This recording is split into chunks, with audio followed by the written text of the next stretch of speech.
Welcome back to a new lesson in our course, The Art of Scientific Presenting. Now, as you can see, we're in a little bit of a different setting, and that's because we're recording this as an online panel discussion. In this video, we're going to take a look at the difference between presenting for an online crowd versus a live presentation.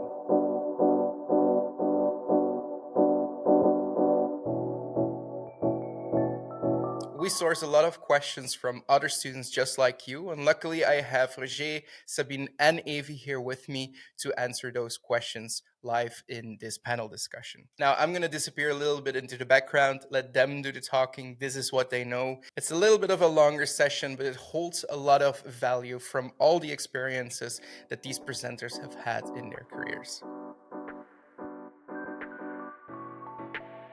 Well, I am Roger Godschalk. I work at the Department of Pharmacology and Toxicology at Maastricht University. As a researcher, I started my PhD in 1995, so already quite some time ago, which means that I have some experience in also in presenting my research in international settings. So my name is Sabine Longer. I'm assistant professor in the same department as Roger, the Department of Pharmacology and Toxicology at Maastricht University.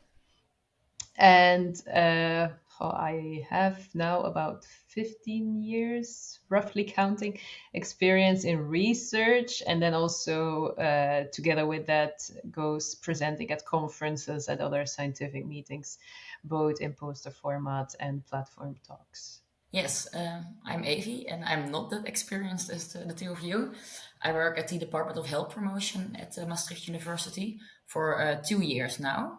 So first I started as a research assistant, and now I'm a junior. And my research is mostly about implementing and then nutrition interventions. So we're more about monitoring and evaluating the implementation of 3 interventions. Maybe I can make a start. I have had, of course, experience with both. I did on-site presentations, but also online presentations. And actually, you get used to the on-site presentations. So that means that the online presentations were a little bit more, I was struggling more, right? Because you don't see the audience, you only see yourself and the slides. And that gives you a completely different atmosphere and also about your own feelings during the presentation, right? If you stand in front of an audience, you have a little bit of nervousness, which you may lack when you are sitting at home on your couch or here in my office. So already the atmosphere around the presentation, that was already different, I would say. I think that for me, it's the other way around because I think COVID mostly hit us to go presenting online, and that's when I did my master's. So I'm mostly trained and known to online presenting. So when I started working, I think only last year we had more on-site presentations again. So that was the switch more the other way around. And I agree with you with the atmosphere, but I think I do like in-person presentations maybe more because you get more of a feeling how the audience is feeling. And I totally miss that when you're presenting online. Yeah, I think indeed getting feedback, direct feedback from your audience, I think that's really important. Also, when I'm teaching here at Maastricht University during lectures, I really look into the audience. And if I see people nodding and I know, okay, what I'm telling makes sense. If I see people looking very weird, then I know, okay, maybe they don't understand. And I try to explain it a little bit different.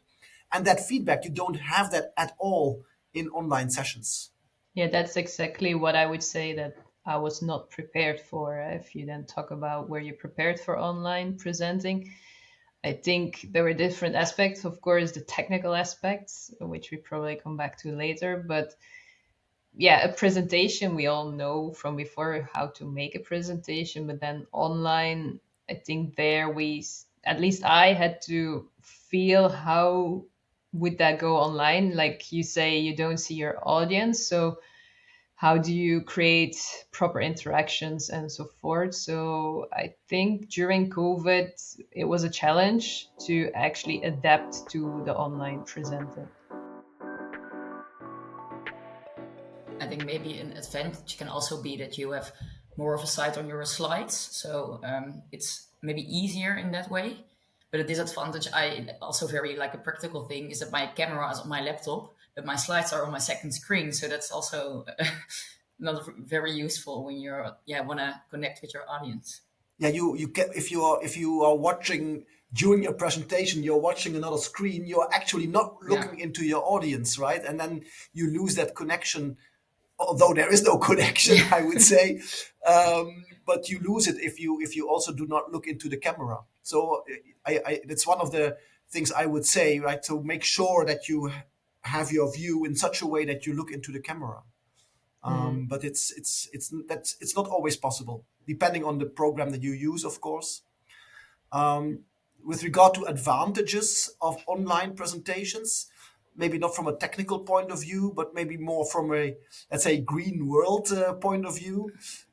So you can have more meetings and presentations and congresses, etc., without actually traveling. I know several organizations having now seminars, etc., online, so that you don't have to travel there. You can have it more often, even in an international setting. So I think that is also a very an advantage of online.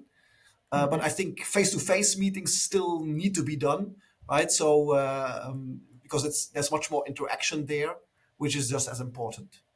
Yeah, and it's good that you say that, Roger, because indeed the interaction, that's usually where the scientific discussion starts. So you miss the networking, like we call it. So if you go to a conference in person, you can also, of course, you can have a discussion during a session, but we notice that online that's sometimes more difficult to jump into a discussion. And also in the breaks, you can still go to the people and still talk about what they just presented. So I think the networking aspect is something that's missing in the online settings, at least as far as we've organized in most of the cases. Not even only as a presenter, but also as being the audience, that you really miss that second phase, so to say. Yeah, but so I agree with that, right? So the networking, which is very important for scientists, I think that is something that you should. That's why you should have the face-to-face meetings. But I think online meetings is also very nice to share, let's say, recent findings in a very timely way, right? So you can have multiple sessions without people traveling and making time for it. So it's also an efficiency. Yeah, definitely. Maybe to interrupt, I do not like the hybrid. So I would Yeah. go for either online or face to face, but not something in between. Because if you are in a hybrid session, and we see that all the time also in our department, right, Sabine, that people that are online, they are neglected, right? So even if they raise their hand, but nobody notices it, right? So or there should be very, very good, let's say, a plan how to do it. But usually hybrid sessions are less effective. So I think, yeah, I see the point. Hybrid is not the most ideal situation, also not for engaging all the audience. But it is indeed, in terms of traveling and still not missing out on certain aspects, it's a good tool to have. Yeah, that's a good point, right? So not missing out is also very important. Well, I think I can talk for me and Roger that we by now have a certain way of preparing slides, a certain way of preparing content, which of course we can discuss later. But the presenting itself, I think in the way beginning, you were more concerned about, is Zoom or whatever online platform you use, is it going to work? If you want to do, for instance, breakout rooms, you try it out. So you have like a mini test with someone, like to see how that works. So these were things in the way beginning, I would say, that we had to get used to. And then at least I tested it out to make sure it would work during the actual presentation.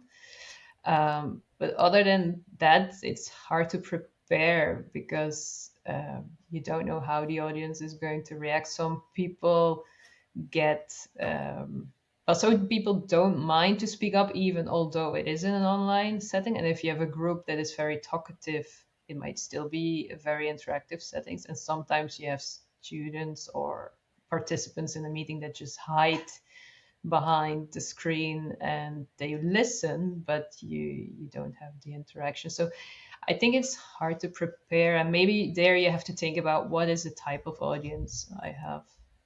With regard to preparation, I also make my slides slightly different because in on-site presentations, I know that I am in the lead. So if I click, I go to the next part. So if you make animations, you are in the lead of making those animations on the slides. Whereas I have had instances online where I had to send in my slides and then somebody else was in control. And it's really weird if you have to say, click please, or next slide please, or whatever, right? So I when I am in an online session, I have less clicks because I don't know upfront whether I'm in control myself. I think online it's more easy to like hide a bit behind your screen and you don't see the audience that well. Whereas, yeah, on site, you of course really all the eyes are looking at you. Yeah, maybe preparing even better on site instead of online. Well, yeah, for making my slides, I usually use PowerPoint. I think everybody does that, right? If do you use PowerPoint? Yeah, Yes. Sabine as well, right? But then for sharing my slides, that depends on also on the organization of the conference or so, or the meeting. I have had sharing presentations in Zoom, WebEx, Teams, Microsoft Teams, so all kinds of different programs. I also once had to record my lecture, and then I used Zoom to record, and I also tried PowerPoint to record, and both worked quite nicely. I think we also use PowerPoint the most for creating the slides, and Zoom and Microsoft Teams as well. And when I pre-recorded some video once, we used Camtasia. I'm not sure if you know that. Yeah, that also worked quite well, and we could also like cut things out that weren't right. So For me, it was even before my time in Maastricht. I used PowerPoint at that point because that was the first one to go to. I didn't have access to Zoom at that moment. When I then entered Maastricht University, I switched to Zoom. And also now, if we think about what is left from it now, also now we still do recordings at Maastricht, not necessarily in Zoom, but also even if we give live presentations in lecture hall, there are recordings there so that students can still watch back the lectures after they've taken place at their own pace. Hey, but I was now wondering, right? For teaching, we record. Sabine, do you know any conferences, on-site conferences, in which lectures are recorded? You see it mainly in the bigger conferences where they have a bit more money to pay for all this IT support. You see that they do provide the lectures afterwards. So they provide it to the attendees to rewatch afterwards if you want. But then I wonder very much how many people really take the time to look back at these lectures, right? So I think if you maybe missed some lectures and you really wanted to see them, or like you say, there was also something that really triggered you that you wanted to, implement yourself in research, you would go back. I did it just with 2 lectures because they were relevant to me, but it's mainly the bigger conferences that do that. So it's a good question. Well, of course, once you're used to a certain type of conferences from experience, you can estimate what type of audience you will have in front of you. But I would say in general, the best thing is to always include a few slides of background knowledge. So it also depends on the type of conference because you have more broad conference and more specialist conferences. But still, I always try to include at least 1 or 2 slides where you have a very broad introduction.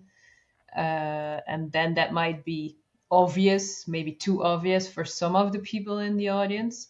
but then it's better for them to feel like, okay, yeah, I know this already, rather than losing the ones that don't know already. At least that's my feeling. So I try to start broad, and then usually I do say, like, for some of you this might already be known, but for the new people in the room, and then I start explaining the basics in 1, 2, maybe max 3 slides before diving into more detail. Yeah, I fully agree with Sabine. What I often see in lectures, when you are, if you know the audience are, let's say, they know what you are working on and they are experts more or less, people that are presenting then tend to dive in deep very quickly, right? But I think setting the scene correctly, going to your research question, so having taking first setting the scene and why you came up with that research question, I think that is really important. So don't dive in too deep or too quick, right? So first make sure the audience is all on one line and you know they know what you are thinking, and then you can go deeper. Because I often see talks in which they really go deep quickly and they end abruptly, right? So these were my conclusions. Done. So also there, it's best if you take some time to zoom out and put it into perspective, right? So don't dive in too quickly. Take time for the proper introduction, even if you know that the audience are experts in the field, because it's not repetition, it's setting the scene, right? And setting the situation where your research question comes from. And I think that's just as important as the science itself.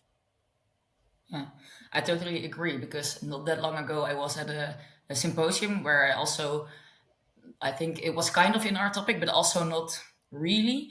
So it was really important for us to get a feeling of, okay, what is it about? Because otherwise I was lost at the beginning, because not all presentations did, yeah, as you described just now. And also what I feel like some really go into depth in methods and maybe also like results very details. And then you also like lose me at some point.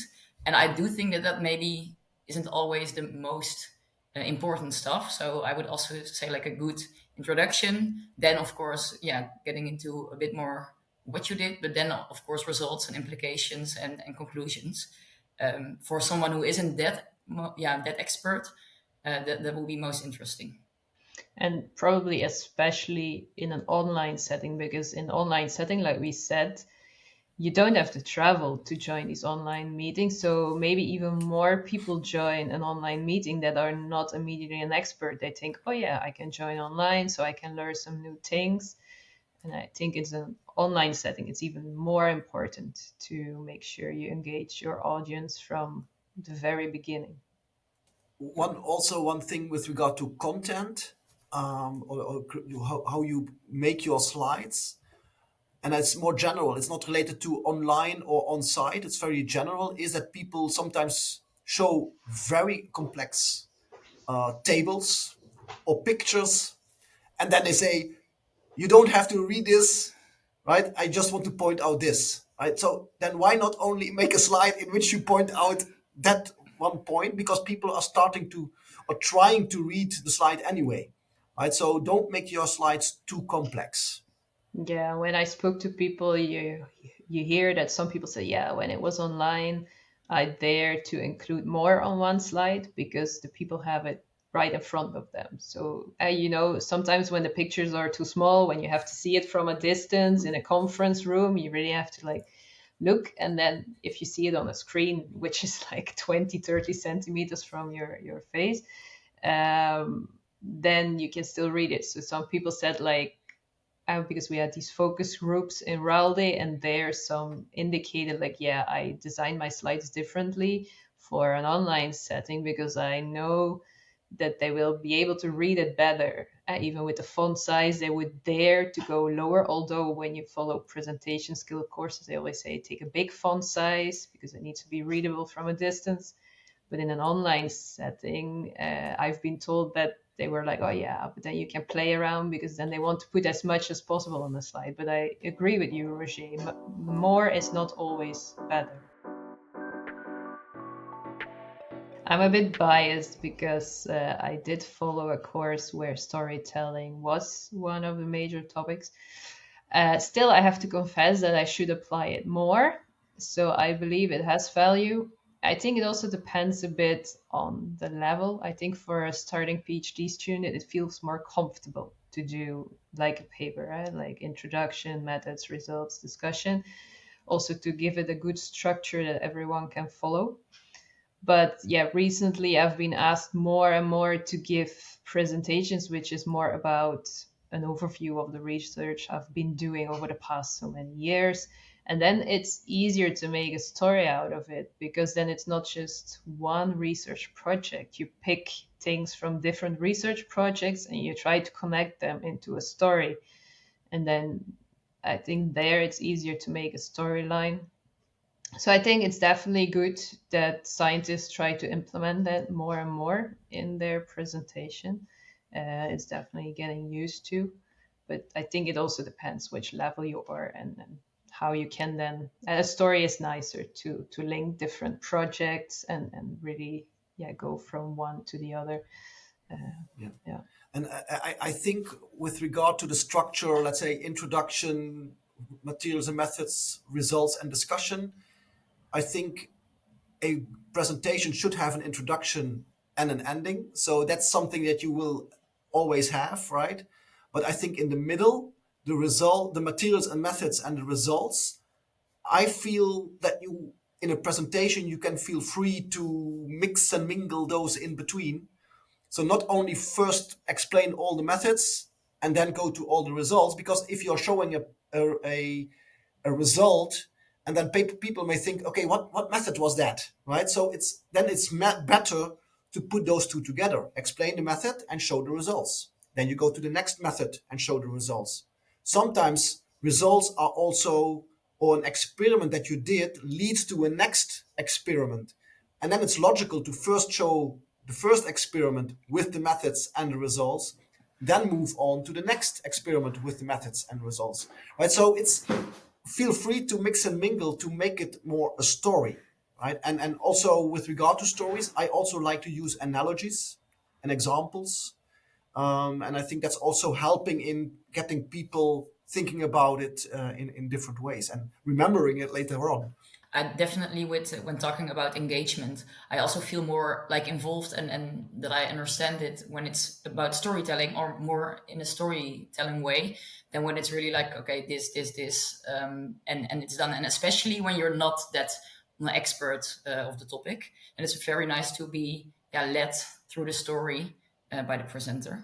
What I often also see, especially students do that, right? Bachelor students especially, a last slide with all the references. And I think that's useless because you don't know, nobody reads those references because it goes too quick, and you also don't know which reference belongs to what thing that somebody said. So it's much better to incorporate your references on the slide where you use them. So that's also then letting loose of the structure of what we have in a manuscript where the references are at the end. I would say put them in the on the slide where you use them.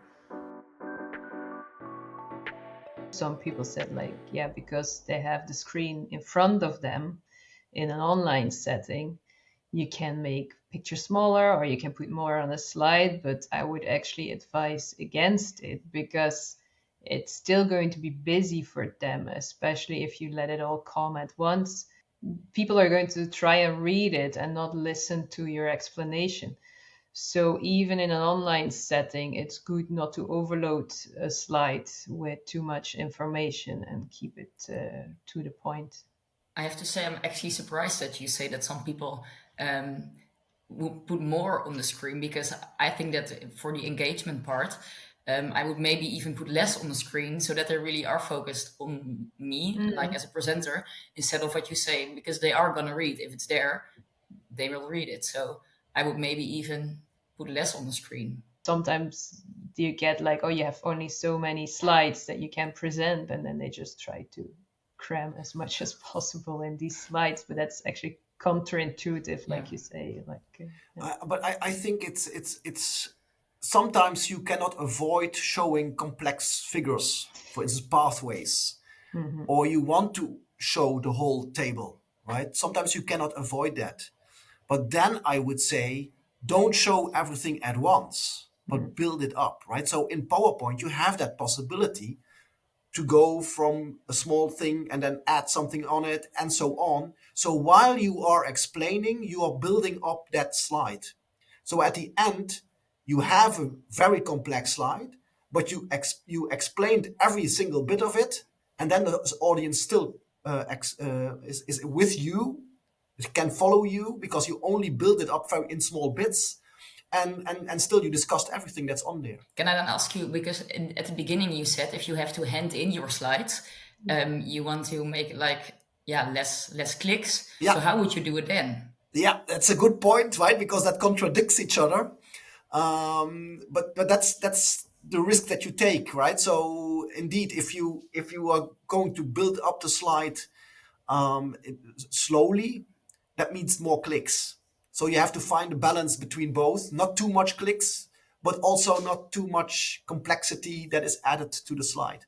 So but it's a good point, and you have to find a balance between those two.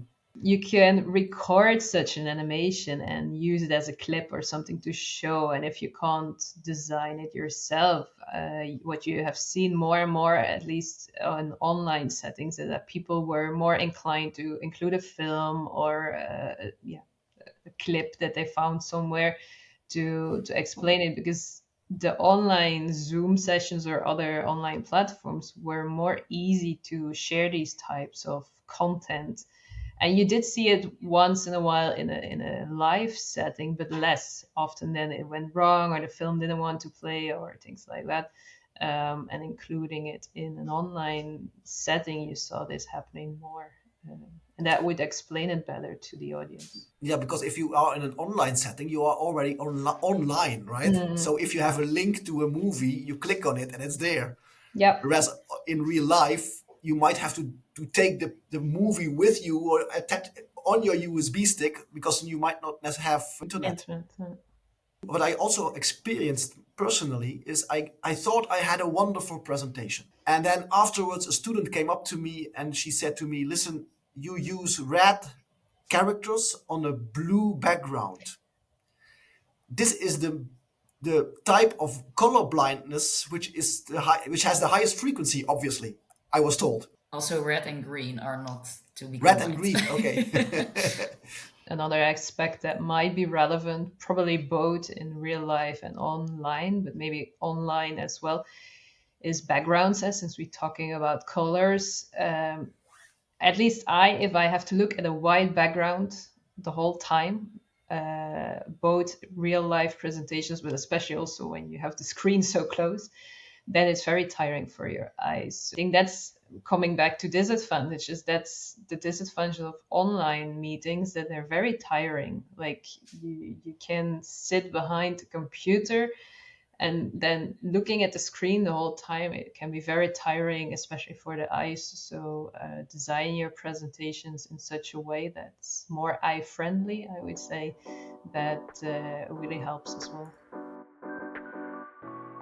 As part of this Erasmus project, we did some focus groups before we actually started designing this course. And in there were different opinions.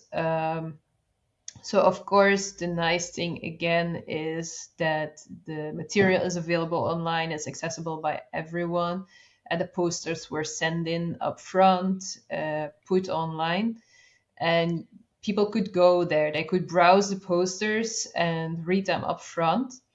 And then the way that conference or that symposium organized it is that either the student could then decide to pre-record the presenting of the poster, and people could watch it, or they could put a time slot at which they were available, and people can then join the Zoom meeting at that moment and interact with the students.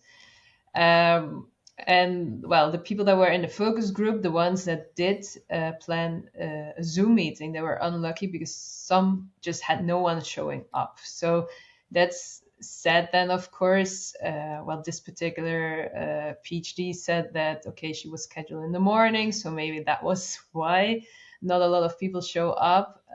So that's a bit of a risk you take. For the others recording it, it was a bit of a challenge. Like, how do you behave behind the camera? How do you record yourself in a good way that it sounds engaging while there's actually no one there? You're just recording yourself and presenting to a wall. There was, I think, 1 or 2 students that had experience with, how you just say, an avatar-based platform. These are the payable platforms, but the bigger conferences apparently try them out.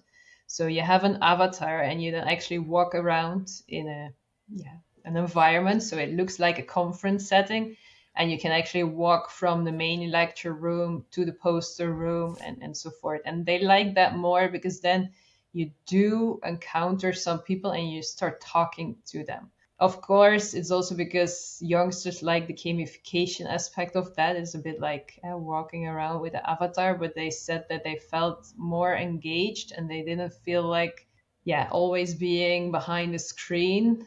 Also, in terms of presenting, you are more flexible and either to decide I go listen to a presentation or I go to the posters. And then they said they felt that that was more one-on-one, but that's then again a payable platform. You said like you could choose to pre-record or be there. I would always choose, I think, to be there, because pre-record also misses the opportunity for engagement and questions and talking like about the poster. I think that's the most fun but also interesting part about poster presentations. I think maybe I would make it a bit more mysterious, like that they are going to you because they have questions and they want to know more. So maybe, really like try to trigger them even more. It would be interesting to see if there is going to be more engagement, if people are really going to stop and talk to, because some people just like to read and don't want to engage. You have the introvert people that just want to read what's there and just don't want to engage with the presenters. But I think it's just good to engage, and hopefully more simple to the point formats will trigger that. I always thought that is the whole purpose of a poster session. Having the discussion around your poster, right? And talk to people and connect and discuss, etc. That's the whole purpose of the poster session. If you put everything on there, then you don't have that connection. People just pass by, read your poster, and move on. And maybe some people are afraid that they want to put everything on their poster because they are afraid that if I'm not there, maybe I'm just watching a lecture or I'm at the toilet or getting a cup of coffee or something like that, and somebody passes my poster, then he or she will not understand or will have too many questions. Well, good, right? Come to me and ask me then, right? So I would indeed, I agree with you, Sabine, that we have to challenge people having more discussions in the poster sessions, because I think that's what it's all about. Yeah, and I can imagine that not everyone is feeling that way. But even then, if the poster is very full of text, and you're gonna stand there, you can't read everything in those, let's say, a half a minute, and then the presenter is still standing there, and it's a bit awkward. So even then, it's not working. Well, I think if it's very very complete or very complex, then you think like, okay, I'm not even gonna start with this. And if it's clear, but also like triggering that what you also say, Roger, that you have questions, I think that would be the perfect opportunity to start the conversation, because you do want to have a question, and if it's too complicated, then you also don't know what to ask. So it has to be something clear, so maybe a good result or something, and then but then also not everything, that there are things to ask. Well, I think of course, when you are giving a presentation, you first hand in an abstract, so that would be like the starting point. And what I did was, of course, thinking, okay, what part of my abstract goes where on the poster, starting with more text, but then deleting as much as I could to make it more visual and not that complex and textual. So, for example, I wanted to describe something about the intervention, and instead of writing goals and then what the goal was about, I used like a symbol for it.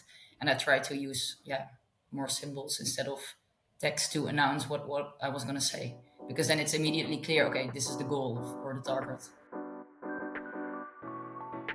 Yeah, so the technical things I struggle with online is, first, people don't know how to share their slides. That's the first thing.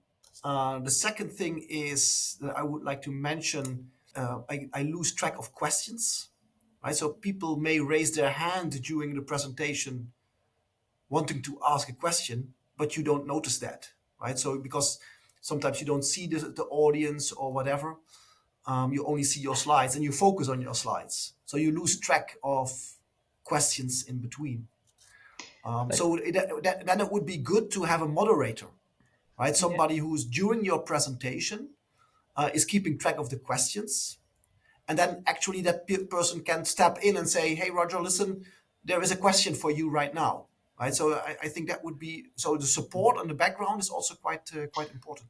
We also had once, I think, with a hybrid meeting, that it was presenting the slides for the on-site people in a like strange way. We had it on the large screen, but then we saw like all the other slides that had to come next already there, and the people online, I think, saw it like it should be, but offline it didn't work as we wanted.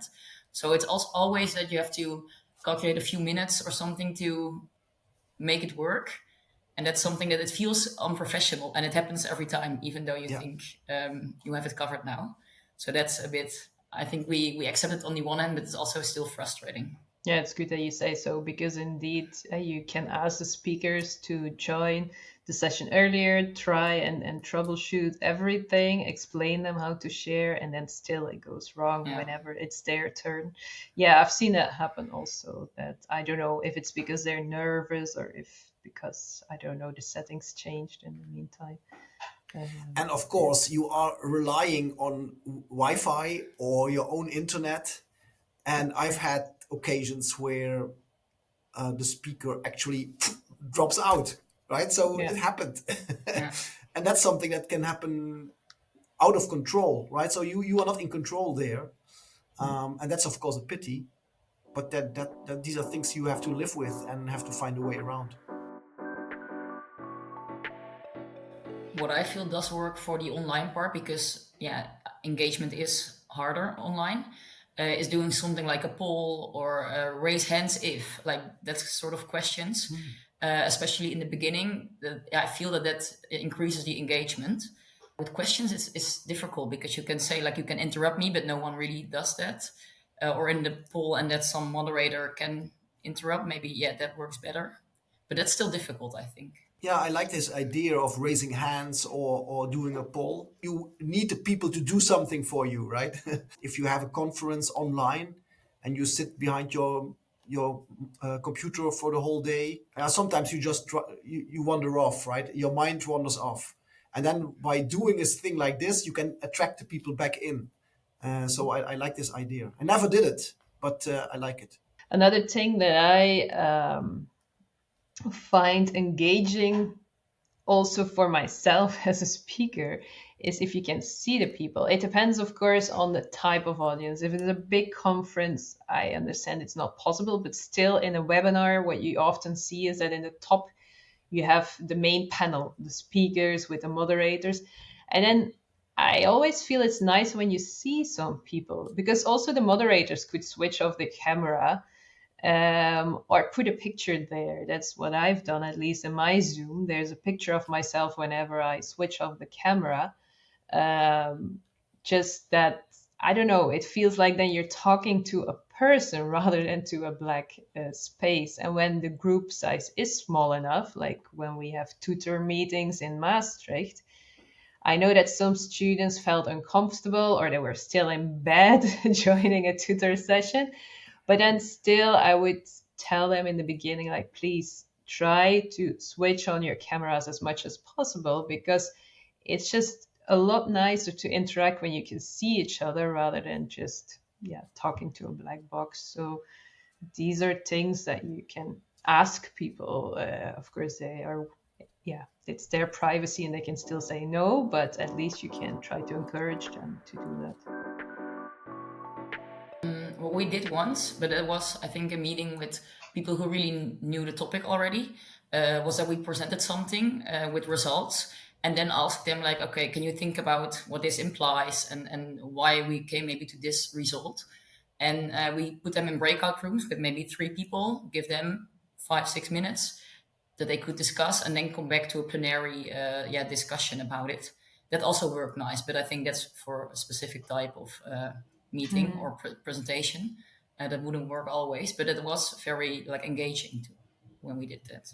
Yeah, I think breakout rooms is an interesting thing, but it also depends on the setting, right? So if you are in a small symposium, let's say 30, 40 people, then it's easy to make breakout rooms for smaller groups to discuss. But if you have a meeting online with 200, 300 people or more, then yeah, making breakout rooms, what are you going to do afterwards then, right? Well, how do you discuss it? What is coming out of the breakout rooms, etc.? So it is much more difficult there to use breakout rooms in an efficient way.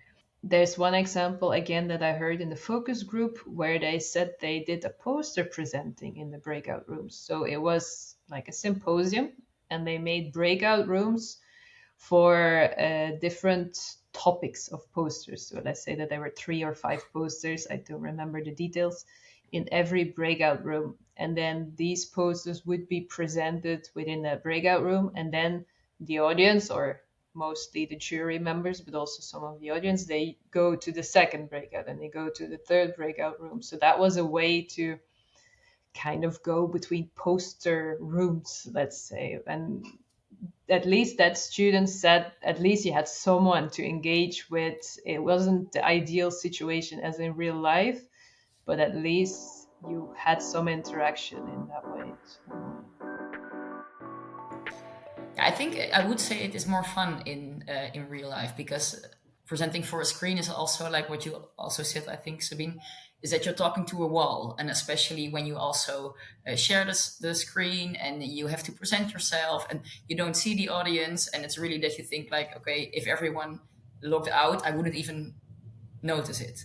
So being there online and really get also a bit of reassurance from nodding and stuff like that also boost your confidence in how you present, and yeah, that what you're telling is interesting. So I think it was nice to switch back to the on-site presentations. the going back is that indeed you try to engage the audience again more because you missed that part. So you're going to focus more on that. That's maybe something that I now do slightly different, or try to at least, if I prepare well in time. And then the networking afterwards, because now after this last meeting, I got a lot more contacted, or a lot more collaborations that started rather than when I presented in the webinar. There, I think people were more joining of getting the knowledge, while now I had connections. You connect better with the group to have collaborations in the long term. Yeah, what I miss in online meetings is the feedback that I get, right? So during the presentation, I really look into the audience, but that's my style of presenting maybe. I look into the audience and I have immediate feedback on whether people understand what I'm saying. And I completely miss that in the online sessions, right? So sometimes I'm presenting online and then I think, am I still online? Is there, everybody is listening? Or, yeah, because nobody can say, hey, the microphone is not working or whatever if you fall away, right? And then you think, so you are, yeah, maybe it's also because I'm not experienced. I grew up as giving presenting on site, but yeah, I feel the feedback is different. I think in the future we will have a mixture of on-site meetings where we actually meet, but then we will also have online meetings, maybe much more ad hoc, right? Or we quickly have to meet, or we have a meeting in a month or so, which, because it's much easier to organize. You don't need a hotel, you don't need a plane, etc. Right? So it can be organized more quickly. So I think we will have a mixture of both on-site and online meetings. That's the first thing. And the second thing I would like to say is that I also see indeed more what was mentioned before, Kahoot and WooClap, to get the people involved, right? So ask questions, but not only online but also on site. I actually had in a recent meeting that we had here in Maastricht, to induce actual discussions. I asked questions, and then I had people answering those questions, and on basis of that, you lead the discussion. And these tools, I think, are very helpful in leading the discussions. So also those will be used much more often, I think, in the future. Yeah, and to add, I think there will only be more of those apps and tools be developed, and that it will work better and yeah, really fits our needs better, I would say. And you can make it interactive, right? But because everybody has a smartphone Yeah. nowadays, right? So you can just ask people to log in or to scan the QR code, and everybody is in. It makes it more fun as well. Yeah, myself, I'm now involved in a scientific society in the board. And in the past, the board would indeed meet face to face several times during the year. And then it's, of course, not only the hotel and like the organization of a hotel and a plane, but also the budget, because these scientific societies have a limited budget.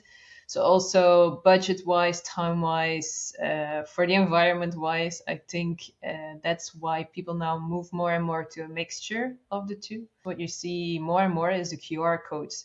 So not only for a poll, but also like if you want to direct people to a specific paper or to a specific website, or instead of putting the whole URL, you see that they now just put the QR code and people take a quick picture, or they immediately scan the QR code and can immediately go there. And that was different in the past. Everyone would write down the reference or the website to remember to go there afterwards. So the way of bringing information or attracting people to go somewhere has also changed after COVID and after online presenting. Should we do presentations with all pictures? Only pictures, no text. Only pictures, no text. It's a big step, Sabine. I visited a lecture by one of our ministers. He had a presentation of 45 minutes, no slides at all.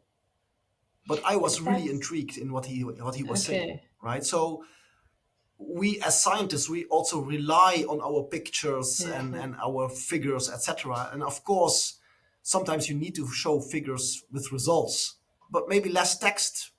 Yeah, maybe that would be more appealing, because then it becomes more important what you say and not what you wrote down.